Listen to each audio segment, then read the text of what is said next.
Hi everyone, welcome back to another video. My name is 101, but you can call me 7.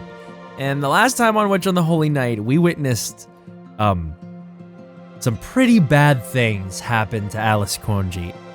It was not good. I didn't want to look at the screen like, oh, I'm just getting chills thinking about it. I got goosebumps while we were playing. Oh, and now there are so many questions, and I still don't have answers, but maybe she's about to call Sojiro? She saw the phone booth at the end there, and it looked like she was going to call him again for a second time, and that is what happened. So now we're going to see if he's going to be able to go help. I don't know, because Aoko's not there. Let's just go see. Oh, is that Sojiro I hear? A cheery voice. Sojiro had been expecting Alice. It was Toko Ozaki. Somehow, Sojiro was not surprised. Yes, it's me. How are you, Toko? He checked the time. He thought it was about midnight by now. No matter what the situation, Sojiro always kept his cool. He could hear Toko trying to suppress a laugh. After taking a while to compose herself, she started talking again. A penchant for catching people off guard? If anything, that is my king right there. That's him. Oh! I've been very busy today. Trying to finish off every thing. Huh. That's a coincidence. Aozaki was just talking about you. I thought she might. At times like this, you can tell we're sisters. In fact, that's the only thing we ever had in common. Timing. Oh, I bet you tried to get her to stop as well. As an Aozaki, I know she didn't take to that too kindly. I wouldn't. Sojiro realized she was probably right.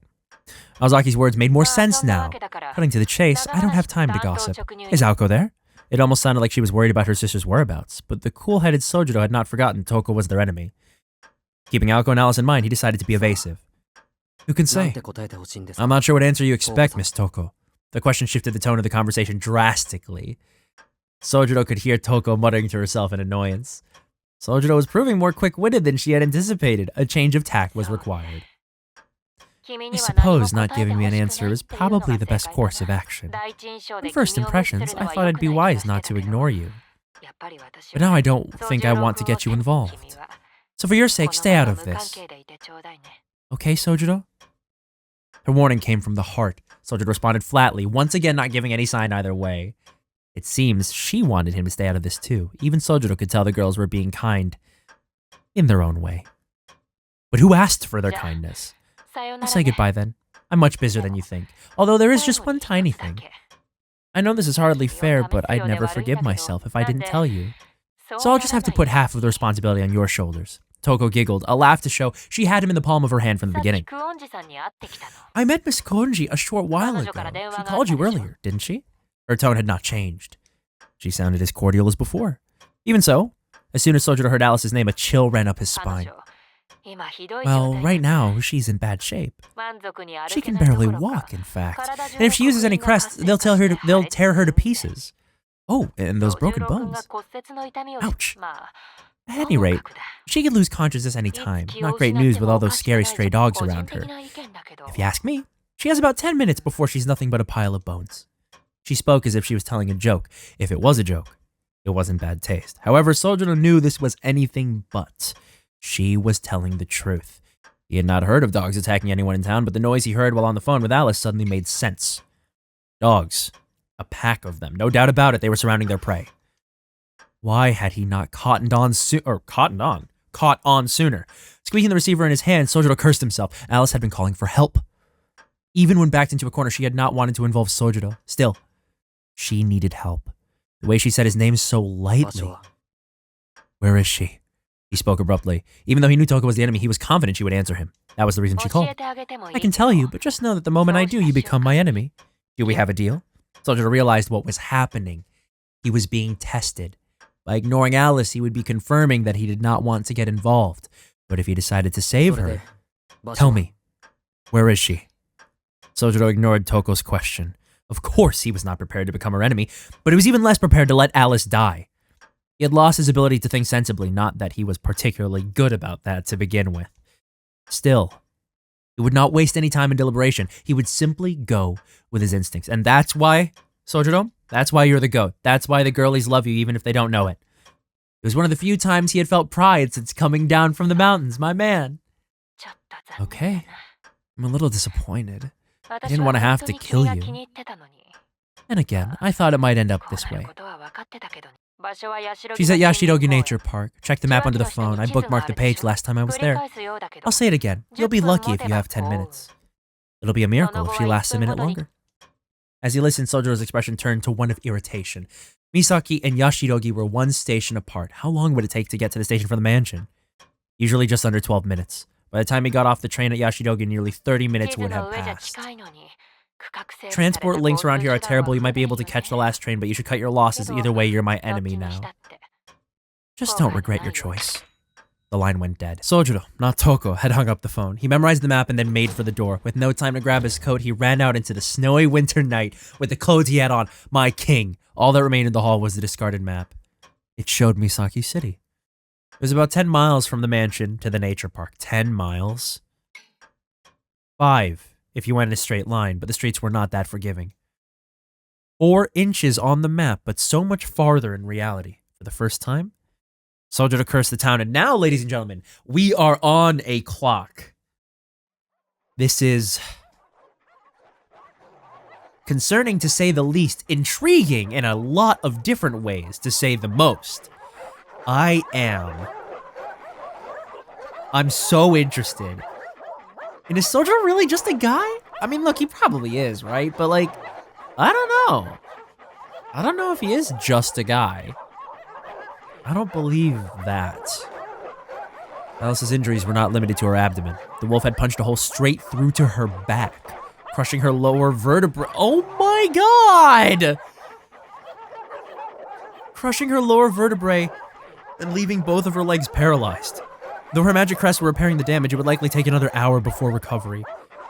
At the very least, her hardened, slender arms still worked. Although, after crawling along the ground to the phone booth, those too were failing her. As the crests healed her wounds, a searing heat ran through her body that threatened to overwhelm her. I see. Yeah, so she really, okay, this really does fall in line with, how she acts, how she conducts herself. She kind of isn't human anymore. Not with all these crests. The magic circuits. It was as if her body was no longer her own, like she was transforming into another creature. The poison throbbing through open wounds hurt emotionally more than physically. She was used to pain, but she could not accept this disquieting feeling. Not that she had any intention to. The moment she did, it would be her last. Oh! Alice wrestled with the discomfort from her abdomen and her magic crests, and with her consciousness holding on by a thread, she took the phone in her hand. It was unlikely Aoko would be there to pick up. Even so, with the stray dogs gathering around the booth, she had to try. It was Sojiro who picked up. Alice knew she was better off just hanging up, but his name slipped out of her mouth. After pausing and fighting with herself for some time, an image of the innocent boy came to mind, and she hung up. I see, so they did this out of order. Okay. Her instincts had won out. She could not let him get involved. Because they're nice deep down. This doesn't excuse a lot of these things, but, they still care. Yeah, and not just because he was an innocent bystander. It was more than that.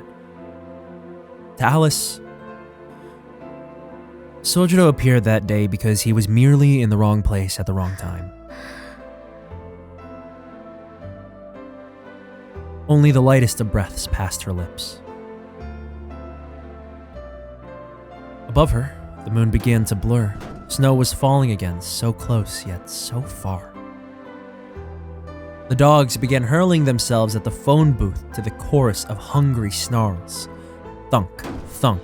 She took one last deep breath and closed her eyes. Glass. An unusual material for a coffin. But the girl knew in some corner of her mind that she had made the right choice not to ask the boy for help. Some time passed. A peculiar sight came into view. A field of wild flowers. The clear sky was too blue, the flowers so numerous they made the field look barren. The sight was so dazzlingly beautiful, she wished she could look away. This was probably all thanks to Father Winter. The cold wind carried a scent of a paradise far removed, untainted by man or beast.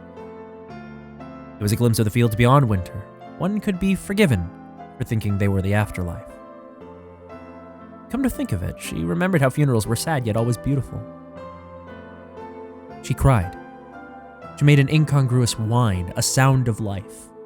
Her breathing was strained and erratic. Hollow and useless was the heart that she once used to fend off pain. It was as though she was in the space between disconnected body and mind. A crying woman and a silent child.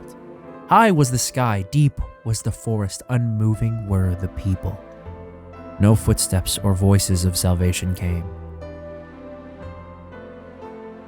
Who was that, looking innocently up at the sky in the stillness?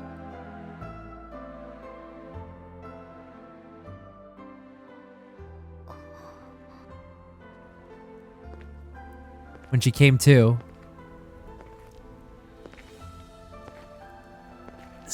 yes, let's go. Let's go. Oh my god. Oh my god, guys. Oh, we're doing it. Fellas, we're doing it. That's my goat right there. That's my king. When she came to, Alice was going up a familiar hill. The cold night air had all but frozen her hands or feet. She shook, as you would expect from someone whose abdomen had been torn apart. Sizuki. She could barely comprehend that she was being carried slowly up Shido Inuzuka. Oh, my man. Sojiro had Alice on his back and was silently ascending the slope.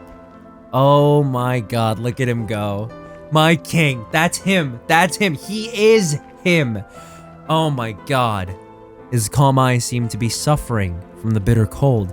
He did not seem to be dressed for the time of year, not even a coat. His exposed neck and hands were ice cold. What are you doing here? She asked.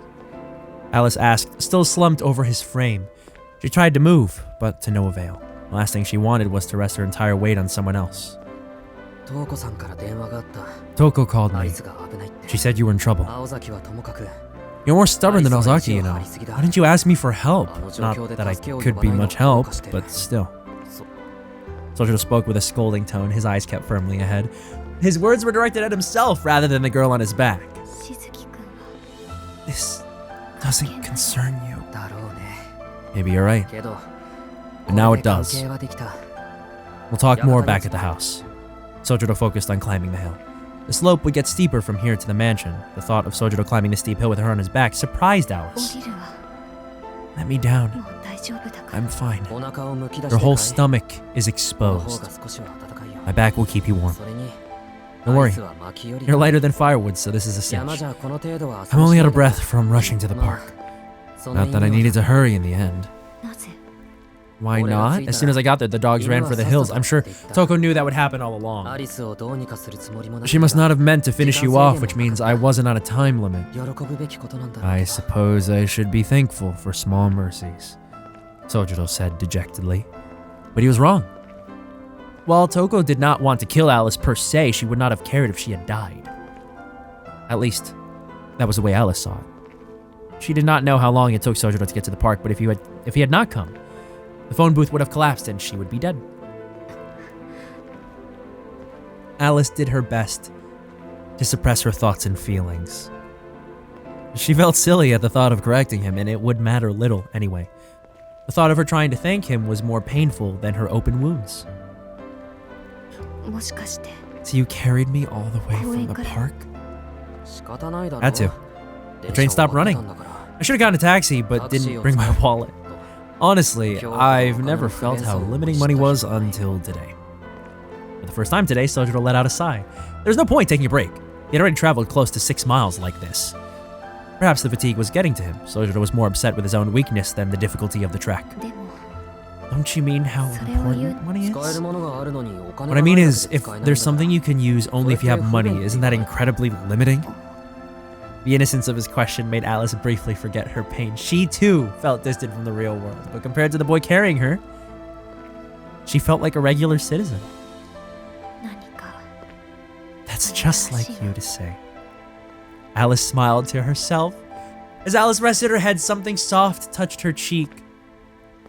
the collar Alco had given him. Once we get back, you should change and clean up. When you're ready, we can talk in the drawing room. Toko sees me as her enemy now, too. With those words hanging in the air, they reached the top of the hill. The gate in the woods stood before them. Beyond it, illuminated by the pale moonlight, stood the mansion. Looking up at it, the girl felt a little disappointed. A natural reaction, yet she could not place where her sadness was coming from. So, what's lovely about that scene in general, Sojiro, my king, my goat, I would have followed him to the end. He is him. Managed to get there in time, save her, carry her all that way, no trains, no coat, he's cold, I could not have done that. Nobody could have done that, I don't think. No sane person.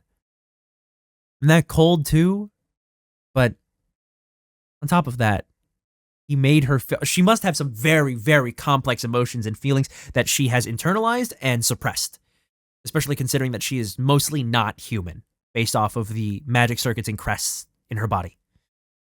So to make her feel like a regular citizen, to make her feel like maybe just the normal girl that she is, which there's nothing normal about this situation, but that's something. I love it. I love it. So they're going to the West Wing. After only a few steps, she collapsed to the floor. Oh, I see. She got off Sojiro's back. Okay. Yeah.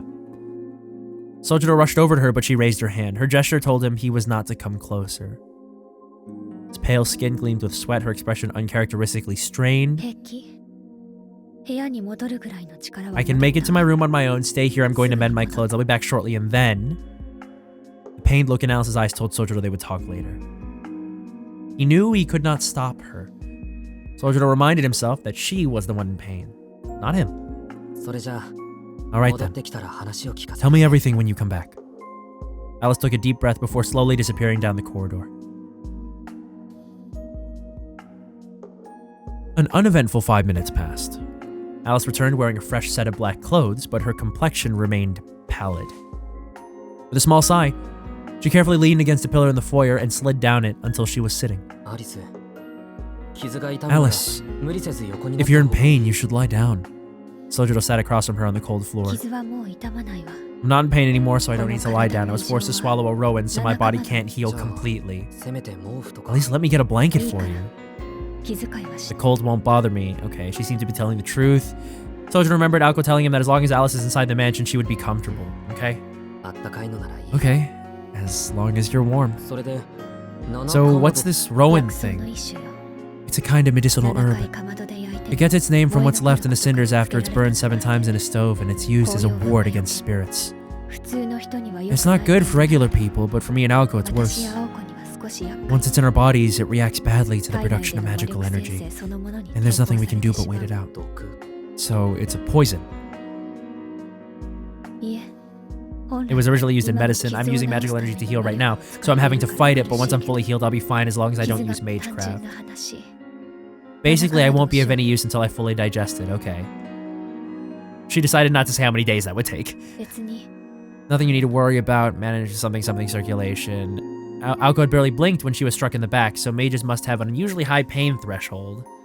Sojiro was surprised and bewildered by what she said. If wounds didn't count as long as the pain wasn't too bad, then nothing would hurt. Except an injury that killed you. Fine. Let's talk tomorrow. For now, I want you to rest. I won't be any better then. It doesn't matter. You need to take better care of yourself. He stood up. Oh, it's just like him. He's so himself. Unapologetically. I love him. I'll take you to your room. Or how about the drawing room? I've never been to the West Wing, so I don't know where your room is. I need to be here when Alco comes back, okay? Okay. Alice looked up at the skylight. The moonlight illuminated her pained face. The foyer looked like it belonged to a run-down castle. Only the moon and Alice seemed more vivid than reality. Where did her strength come from? Sojiro stared at her. Without understanding the significance of Alice's gaze, he turned his gaze to the night sky, powerless as it was.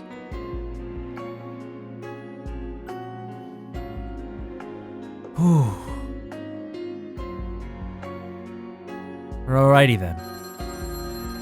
There we go. Phone ringing. A thin shadow bolted across the foyer. Oh, wow. It was the first time Sojiro had heard Alice sound concerned. Her tone was infinitely graver than when she was enduring her own pain. Alice's question received only a short response from the voice on the other end. It was a voice more frail than Alice's, like a flickering flame about to turn to smoke. Aoko. Sorry. They got me.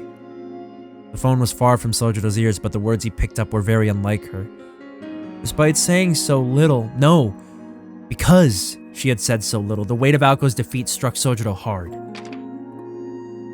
Alice silently set the receiver down. Only moments before, her body had been fighting the pain. Now, it felt stronger than ever. It was like a scarecrow transforming into a beautiful stone statue. Seeing this, Sojiro finally understood. Alice's expression when she looked at the moon had come from her trying to accept an immutable reality. Chapter 10, Even Snow. Oh my god, fellas, friends, here it is. The first chapter, the title of the game. Witch on the Holy Night. Part 1. Holy crap, I can't believe there's a chapter named after this. Oh my god. Alright, we just need to keep going. I don't want to stop. We'll debrief, I promise, alright? Let's just move. Chapter 11, Witch on the Holy Night, Part 1. Aoko had not hung up, but the line remained silent. Alice set down the receiver, quickly put on her mantle, and made for the entrance, moving her injured body by sheer willpower alone. Along the way, she paused, turned to Sojiro, and looked directly at him. Aoko's in trouble, isn't she? Alice hesitated for a moment, before pushing aside her anxiety and grabbing his hand. Alright, we're going. Wait, where are we going? To Ida Church. We need to ask Father Irie for help. Or wait, how do you say it? Hold on, I need to know. Eri. Okay, fine, Father Eri. Ida Church? That's next to the hospital, isn't it? Good, you know it. That'll save me time explaining. Alice left the mansion and made her way down the tree-lined path. She was clearly determined, but the look in her eyes betrayed her pain. Alice, wait! Shouldn't we call ahead? Sojiro asked Alice, whose grip on his hand was light, but unyielding. The church already knows, and if you're talking about the hospital, no need. It's quicker for us to go and help than call for a car. They can't fly. Alice had thought of everything. She turned to the mansion and lightly snapped her fingers. Oh! In response, a window opened and countless starlings took flight. Group 1, search for the energy. Groups 2 and 3 proceed to the scene and administer first aid. Haste is paramount. If Aoko's still alive, do not let her heart stop. Alice commanded the birds firmly. Shizuki, fetch Aoko's bicycle from the rear courtyard. Sojiro let slip his discomfort at the thought of that thing, the custom-made red bicycle. When he was cleaning the incinerator, Aoko had verbally assaulted him for nearly scratching it. Okay, but what's the plan? You're much safer at the church than here, and I need to hurry. Can you take us both, Shizuki? While Sojiro had seen people riding tandem and was confident he could imitate them, he still wasn't quite certain he could trust a bicycle with his life. Moreover, its frame was so light he was unsure it could support both their weights. Wait, you mean you want to ride on the back? What do you think, you idiot? If it's too much, then I don't need your help. Alice turned away as if to snub him, then began walking. Unfortunately for Sojiro, he was now on her bad side. Hey, don't get me wrong. It's just like I never expected you to ask me to do something like that. Ignoring his pleas, she continued briskly toward the woods. There was no way she was going to ride the bike now. Sensing her stubborn streak, he desperately called out to her. I take it back. I'm sorry. I'll go get her right now. You can take your anger out on me later. Alice stopped. Oh my god. Still time for shenanigans. Grab the key, blah blah blah, Aoko's bicycle. Alice was continuing toward the forest. I think I finally have you figured out, Alice. Muttering to himself, he straddled the bike. He rested his foot on a pedal. It felt light, but sturdy. Confident the bike could support his weight, Alice, he began pedaling. In the snow? Brother, this is dangerous. She turned as he called out to her before shooting him a piercing glare. So, are you telling me that in the middle of all this dire stuff, he makes an offhand comment and she's pissed at him because it could be construed to be about her weight? Because, like, I don't know if we can take both of our weights. Oh my god. Sure is a visual novel. He had hit the nail on the head. Alice definitely held a grudge over the smallest things. If that's the issue, then there is no issue. I'm happy to give you a ride. We're going to Ida Church. Unabashed and undaunted, he plowed on. His tone seemed to ease Alice's mood. She nodded calmly and took a seat on the luggage rack above the rear tire. Ooh, I'm going to hold on to you, okay? You don't mind me touching you, do you? Why wouldn't I? I'm tougher than I look. Alice silently wrapped her arms around Sojiro. When she held on tightly enough, he gripped the handlebars. Good, he said quietly. What's good? Sojiro turned her, an ambiguous expression on his face, and then began pedaling vigorously. He let go of the brakes and the bicycle hurtled down Shido Inuzuka's steep incline. There we go. There we go. Yeah, surprised by the sudden speed, Alice gasped and clutched Sojiro tighter. There you go. She almost protested, but stopped when she saw the serious expression on Sojiro's face. Instead, she decided to tighten her grip. Under the night sky, a young girl had put her faith in a young boy. Oh man, this is so sick. Wait, it's so dangerous too. I mean, in the snow and everything like that. And yet here they are, riding through the night. This is very Love is War of them. Faster than a roller coaster, the bicycle hurtled toward Misaki Station. Around the station, there was no sight of cars or people, and while the town slept under its snowy blanket, two people were racing like the wind. While he pedaled, the boy said, Riding tandem is way easier than I thought. But he was alone in his relief. It was their first bicycle ride together, and they spent it speeding down an empty highway. The boy's words were lost to the howling wind, unfortunately.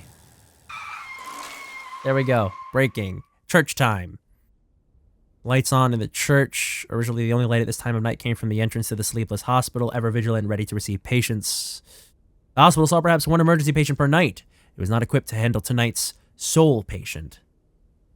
A little before 1 o'clock, two headed in, wearing a white hat that lit up the darkness. Tall oh my god, hello.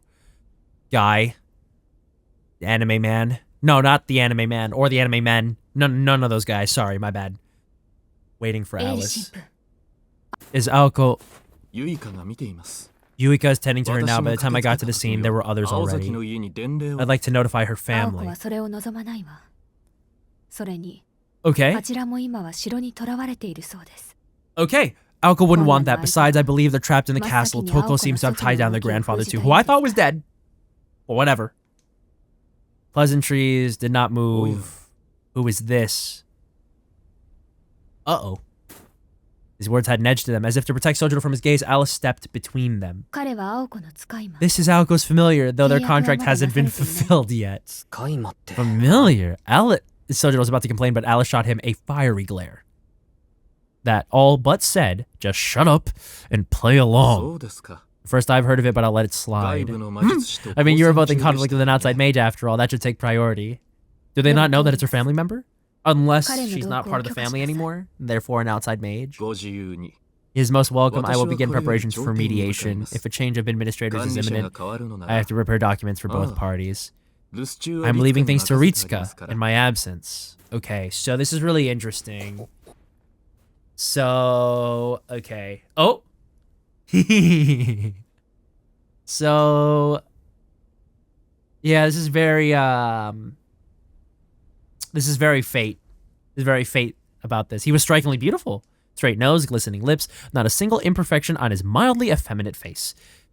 But that only went so far as his appearance. His manner lacked any hint of softness or grace. Just by looking at him, you could tell he was dependable, like tempered steel, despite being somewhat unapproachable.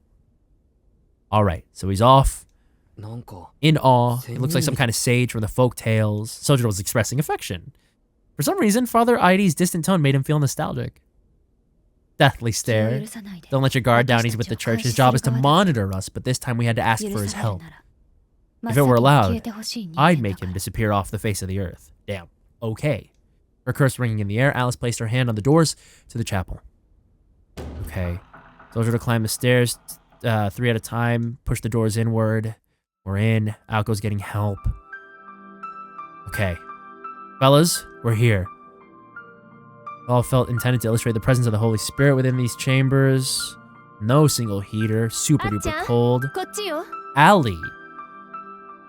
Is this, Yuika? Oh, Ritsuka. Okay. Hello. I was just thinking of coming to see you. I had another pair of legs. Oh, you mean him? Sojiro showed herself, surprising the woman. They stared intently at each other, wondering what the other was doing here. Do you two know each other? Although I didn't expect to see him here. When you said you'd moved, you meant you were staying at Ali's? Sojiro nodded. Alice turned visibly sour at this unexpected development. How do you know each other? Cleaning the church, right? Gave me a discount at the fish market, helped me with my bags, drank tea with me. He's like every housewife's best friend. That doesn't make any sense. You're not married, Ritsuka.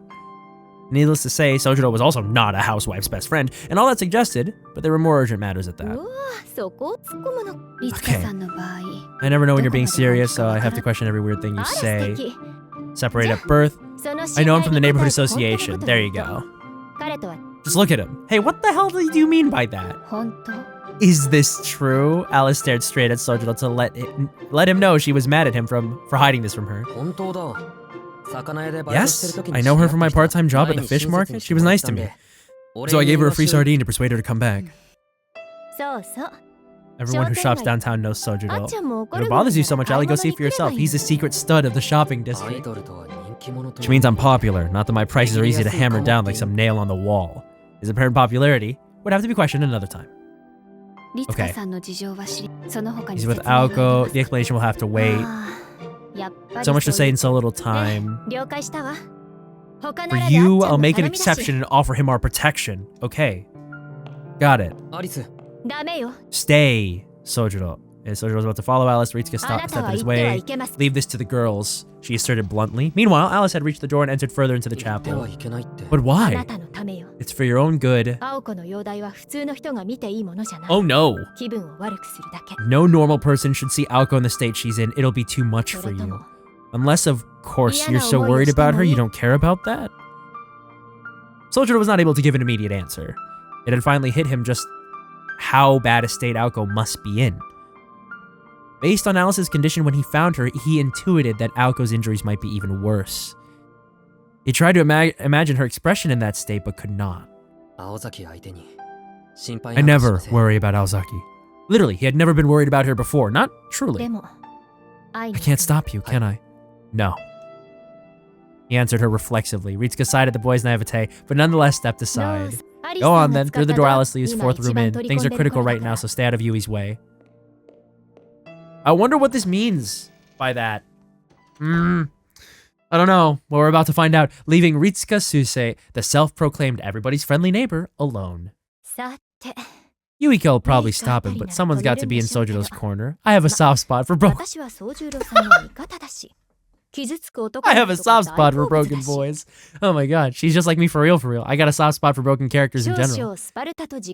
I know I'm playing rough with him, but it's for his own good. I say let him learn to regret. She spoke with force, but her words echoed aimlessly around the chapel. With a sigh, she shrugged her shoulders and made the sign of the cross in a rather unpious manner. Here it goes.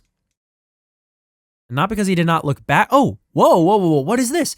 His lack of hesitation had left a pain in her heart, and not because he did not look back at her, but because he was choosing to ignore the primal fear inside him. Are we seeing this from Aoko's perspective now? Yeah, maybe. An elderly man once said, an animal's death and a human's are two different things. You may think they are the same, but they differ to their core. Our heads have known the difference since the dawn of man. An animal's corpse, be it a pig's or a deer's, is different. If the swing of an axe or a machete is violent, then so must the human corpse be. Therefore, before you see one with your own eyes, you should at least understand it with your ears. Listen closely, Sojiro. I was wrong.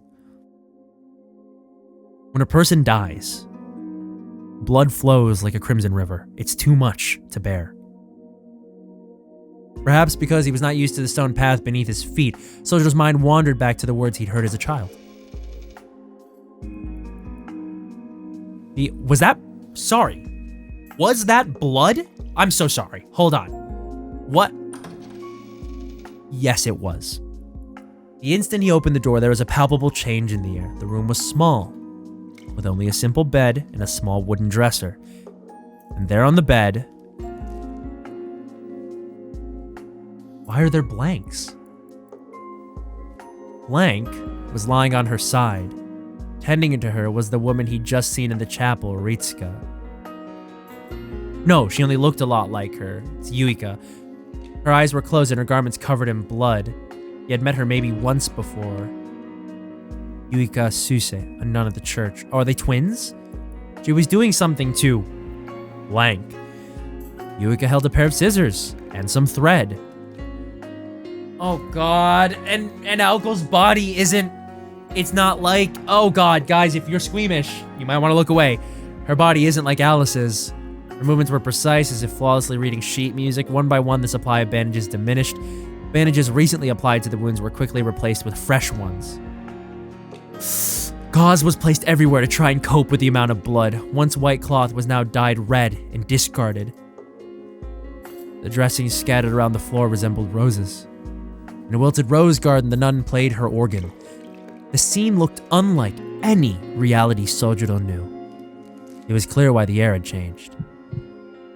There was a savage odor in the room. Even though he was experiencing it for the first time, he knew what it was. The smell burned his lungs. He could not bring himself to look at the bed. Fighting his feelings, his eyes refused to move there. He noticed Alice next to the bed. Ever expressionless, she looked like a statue next to a grave, except she was trembling ever so slightly. It could have been from fear, anxiety, rage, or a combination of the three. Before her lay a life on the verge of death. But whose life? It was difficult to tell with only a glance. Some sort of puppet, covered in bandages, perhaps. Her hair should be beautiful, but it fell flat, disheveled. Despite her short breaths, her chest convulsed, up, down, up, down. Facetious though the thought was, Sojiro recalled the rodeo machine on the roof of the department store. Ah. The painkillers and anesthesia could not have been working. New bandages were soaked crimson in seconds. Her fingernails bit into the sheets. Her face twisted in agony. Anesthesia would not be enough, so if she was still alive, she must be conscious, too. It worried him that no one seemed concerned about this. In this state, she would surely lose her mind before her life. Oh my god, guys, I feel like shit. I feel like shit. This is awful. Oh, god. In short, the boy never wanted to see anything like this ever again. Bedsheets should be white, not red. With every blink, the color deepened. Sojiro was finally forced to accept that the bleeding mess in the center of it was her. He felt the blood surge in his veins. The squeaking of the bed, the snip of the scissors, the gasps of agony, it all faded. All he could hear was his own pounding heartbeat. The smell of blood she choked up sent a wave of... Alright, guys. I think we might need to, look, if you need... Well, just skip. Just skip if you're not here for this, alright? His knees abandoned him. And it was perfectly understandable. His brain had to shut his consciousness off to protect itself. The mind could only take so much reality. He would give anything to never see something like that again.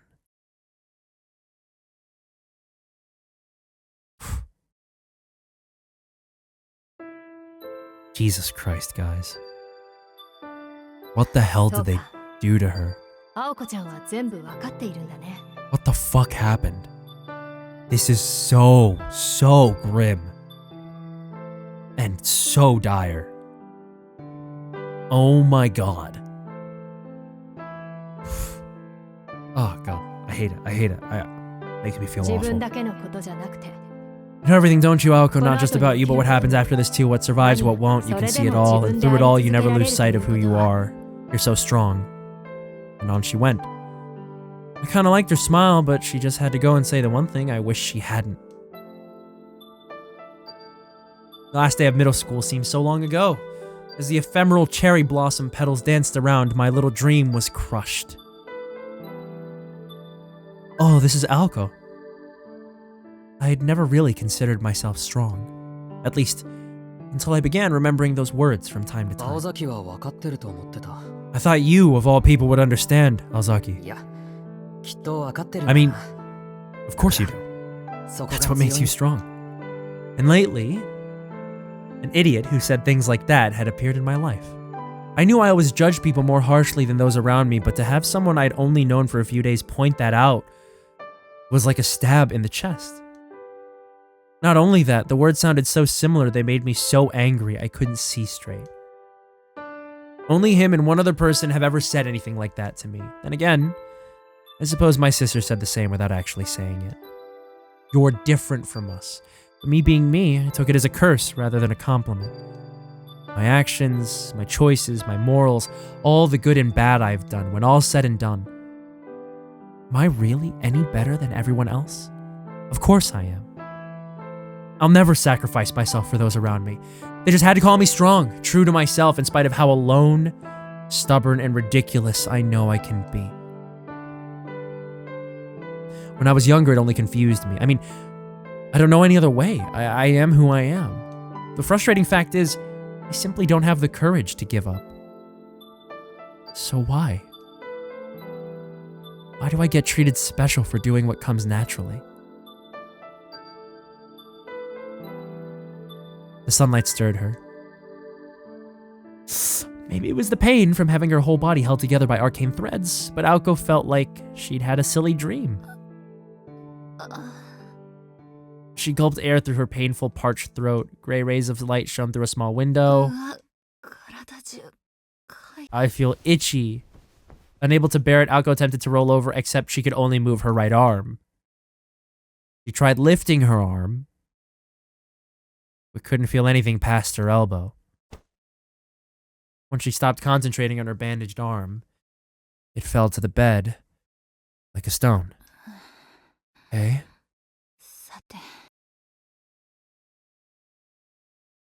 Aoko took in her surroundings, moving only her eyes. Evidently, she had been asleep in this bed. Unable to feel certain parts of her body, she felt like a robot.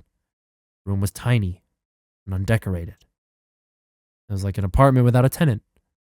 Probably at a church.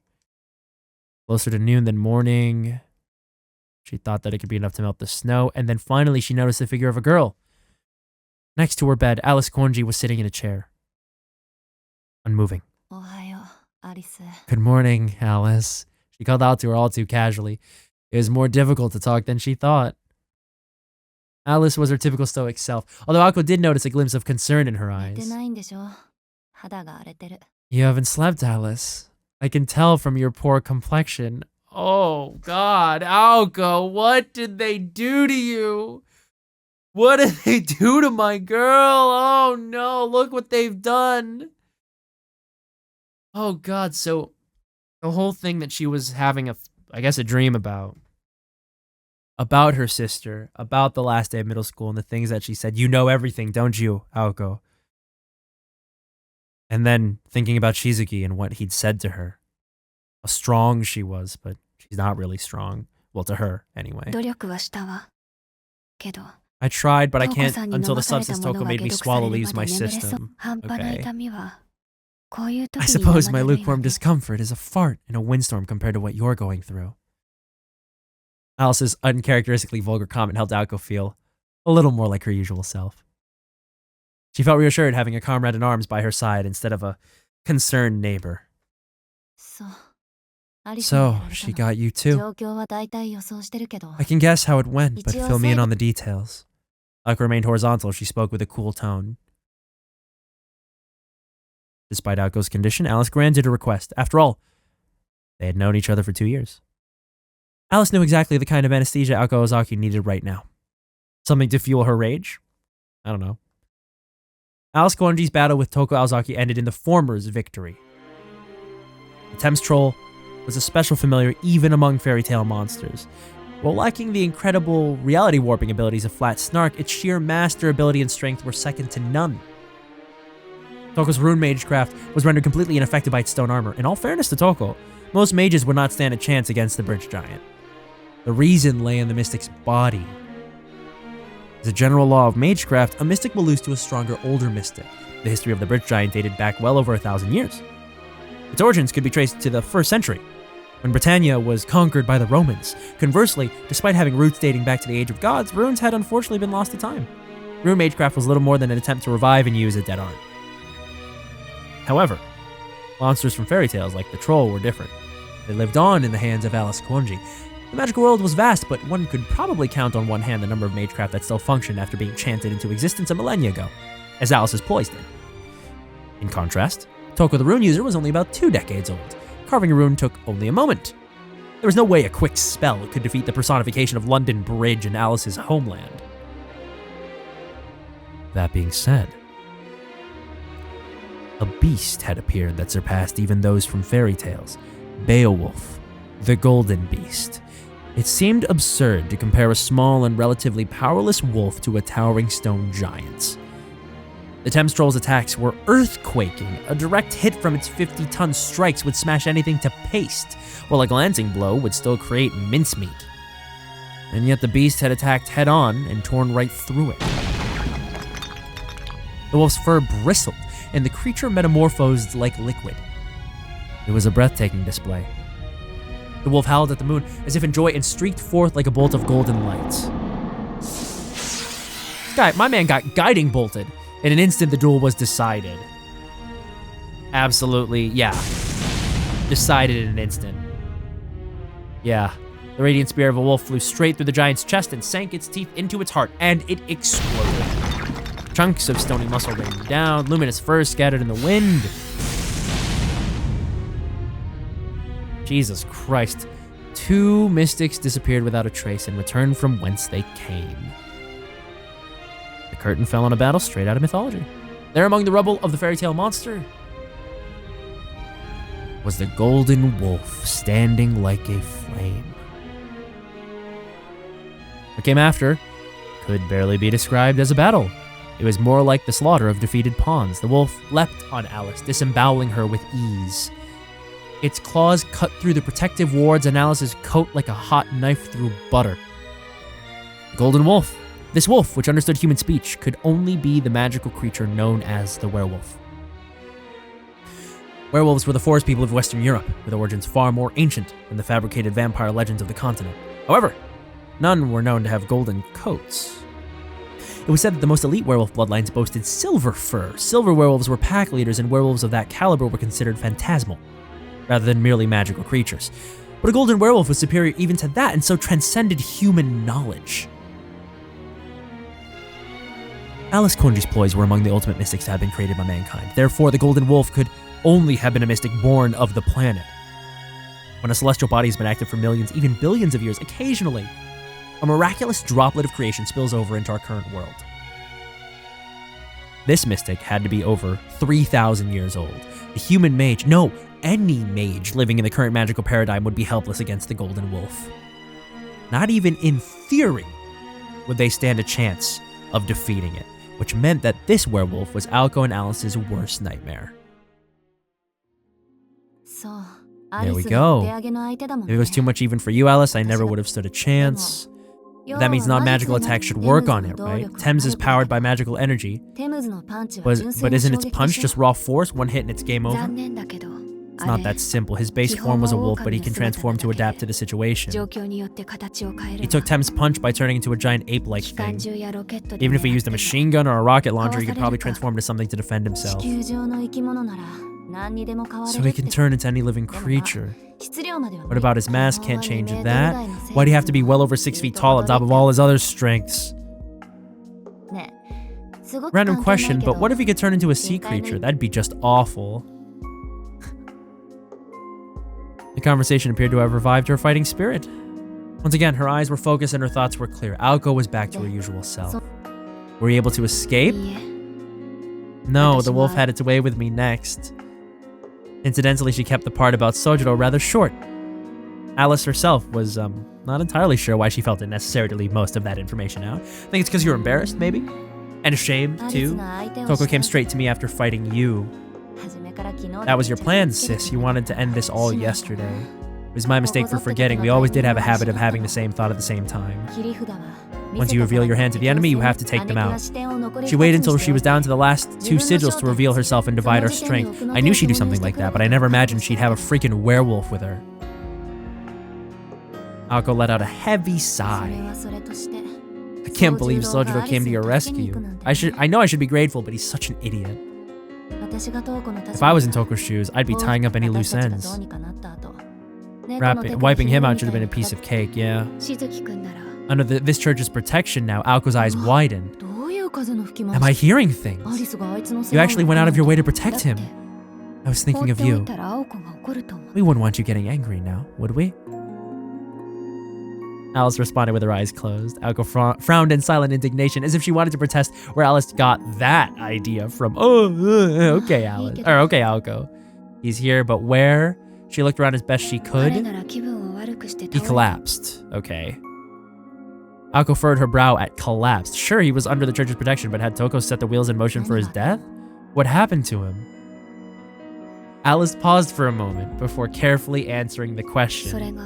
Well, when he saw you, he vomited. She had decided to be blunt. Aoko was taken aback. For several seconds, dim sunlight leaked through the window. Once she found her voice again, she muttered, "Whatever. That's kind of rude, though." Perhaps amused or exhausted from staying up all night, Alice cracked a tiny giggle. What's so funny, Alice? Shizuki had his reasons, I'm sure. You were in a bad state, Aoko. Aoko appraised her physical state. She was dressed in a hospital gown. Bandages covered the majority of her body. Her right leg was in a plaster cast. Brought it up to her throat. That little shit bit my neck. It was crazy being torn to pieces like that. I even heard my neck snapping. Gross doesn't do the feeling justice. Damn it, he played with me like some kind of chew toy. I almost wish I could forget. Aoko sounded upbeat, but the look in her eyes was anything but. She had been torn to pieces, but her life had been mercifully spared. At least she hadn't been dismembered. She had been bitten, beaten, and her bones broken. Magic crest containing the Aozaki's secret arts decorated her body. Even if her spine was broken, as long as her body was alive, the crest would piece it back together. Never mind. That assumption that I made before, not necessarily right. That assumption that I made before is not necessarily correct. She might have more magic crests. Maybe the magic circuits are only in her right arm. I don't know. But I think that this is probably a good place to leave it. This is a lot. We're going to go through a lot of exposition, explanation, and regrouping. This is just brutal. I mean, this is fun. I'm enjoying it. I can't wait to see what happens next. But we'll talk about it at some point. It's not right now. I got to go lie down and process that. Anyway, I hope you guys enjoyed that. I definitely did. And I will see you guys in the next video. So for now, have a good rest of your day. And I will see you soon. Bye.